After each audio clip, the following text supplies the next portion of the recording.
Hey, what's up you guys, it's Connor, and today I'm going to be doing a book review for Raven Strategem by Yoon Ha Lee. If you guys don't know, this is the second book in the Machineries of Empire series, and it follows, in the first book, this girl named Cheris. She is a part of this Kel division in society. I did a non-spoiler book review of the first book, and I'll leave that up in the card symbol if you want to check it out. In that review, I go through a pretty big portion of the review explaining the world setup, because the first book drops you into the story very quickly and you have to just figure out how to swim. So I took some time in that first review to explain the world so that it wasn't as jarring and people are able to understand the world right when they start the book. So if you want to know more about the world building and everything like that, check out that first review because I'm not going to redo it here. The main character of the series is part of this Kel group of society, and the Kel are the soldiers, the infantry of this Hexarchate, which is the name of the society. This world is all centered around time and how people view time.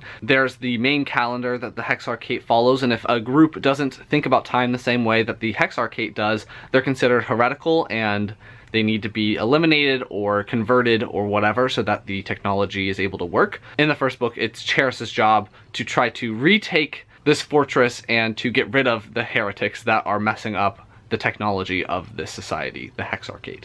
In this book, we just jump straight in from where the last book left off, and in this one, we follow a couple of more characters. I'm going to keep this one spoiler free as well, so you don't have to worry about me spoiling the first book, and I'm not going to spoil anything that happens in this book.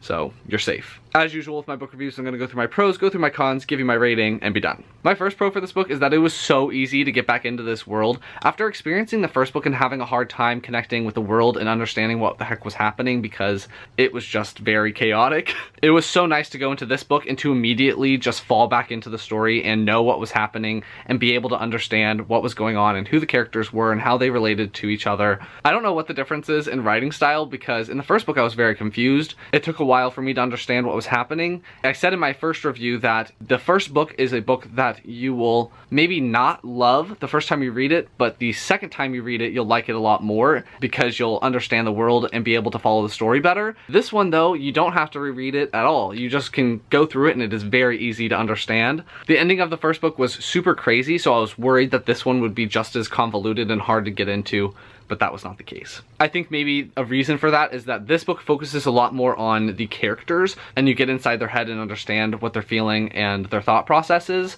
I think because maybe I was a little bit more connected to the characters and invested in them, that it was easier for me to get invested in this story. Not exactly sure, but it was just so much easier to understand and get into. I also thought the main character of the story was just as interesting in this one as they were in the first one. Additionally, I really liked the addition of these other characters that we follow. We follow a character named Brezin, and at the beginning of the book you find out that he is transgendered, but he hasn't switched his physical appearance, so they call it being in woman form, even though he's a man. He plays a major role in the story, and I really liked following him. We also follow a character named Kiruev. I do not know how to pronounce people's names. It's Khiruev, and she had a very interesting backstory. She's a higher up general in this Kel society, and I just thought that her chapters were really interesting because she's not like a lot of characters that you follow in books. She doesn't have a huge drive to be high up in society. She just wants to live her life and she doesn't want to have a lot of responsibilities. So I thought that she was a breath of fresh air when most characters that we follow all want to be super amazing warriors and want to be autonomous and everything like that. This character did not want those things. And we also follow a character which I think maybe popped up in the first book, but I don't really remember him as well. The character's name is Shuos Mikodez. Again, I can't pronounce people's names, but he has a ton of weird, messed up family relations going on. He's a part of the Shuos, so he's a part of these very manipulative people that cheat at games and everything like that. But he was so interesting to follow, even though I couldn't get behind him. I still wanted him to succeed somewhat because I liked him as a character, but just everything that's going on with him, there is incest with his storyline, so that was weird, but I still enjoyed him as a character somehow. There's one side character that I'm very excited to see what happens with him. It's a side character named Nujen, N-U-J-E-N. I just can't figure him out and what he's going to be doing in the future of the series and what he's doing now. Like, he's just such a wild card, and it makes me so engaged because I really want to understand what he's gonna do, and especially I'm trying to figure it out before it actually happens. So there's a lot of those little plot threads in this story that keep you engaged because you're trying to figure things out before the characters do, but the characters are so smart, so it's a little difficult. So I really liked the characters that we're following in this story. With those characters, you can tell just how I was describing them, that there is a lot of diversity in this book. There's a lot of acceptance. In this future world, humans have been able to just do whatever they want to do, and it's not a huge deal. So if someone wants to change from one gender to another and back, they're allowed to do that. They're not forced into any specific role. There's a lot of polyamorous relationships. It seems like polyamorous relationships are the norm in this society, so that was really interesting. You can have multiple mothers and multiple fathers all at the same time, and there's like a group effort of raising you. So that was really cool. Again, I already talked about it, but the writing was very clear and easy to get into. I kind of touched on that with being able to get into the story very easily, but I wanted to clearly state that the writing was way better for me in this one than it was in the first one. There's always something plot-wise going on, or some type of political maneuvering or outsmarting one another that is happening that really kept me engaged. And the last pro that I'm going to talk about is that this book has another crazy ending that I was just totally enthralled with.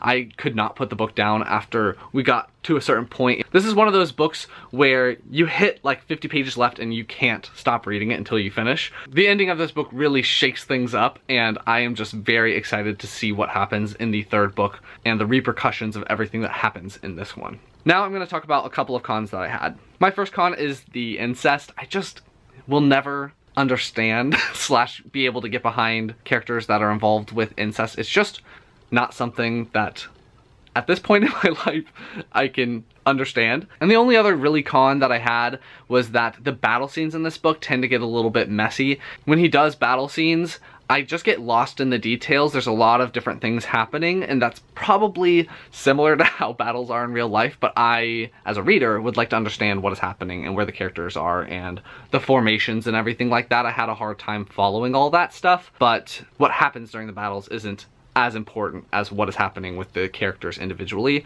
So it wasn't too big of a con, but it was a con. So overall, I really enjoyed this sequel. I think that the series is getting better and better, and I can't wait to read the third book, which is already out. I ended up giving this book 4 stars. I gave the first one 3.5 stars, so I think that it's just getting better, and I hope that I love the third book. I think that I will. So that's gonna be my review of Raven Strategem by Yoon Ha Lee. If you liked it, please give it a big thumbs up and comment down below if you've read this book. Have you read the first book? If you read the first one and you were a little daunted, I think that you will definitely be able to understand the second one, so don't get too discouraged. If you guys have any other recommendations, science fiction recommendations for me, leave those down in the comments, and I will talk to you guys next time.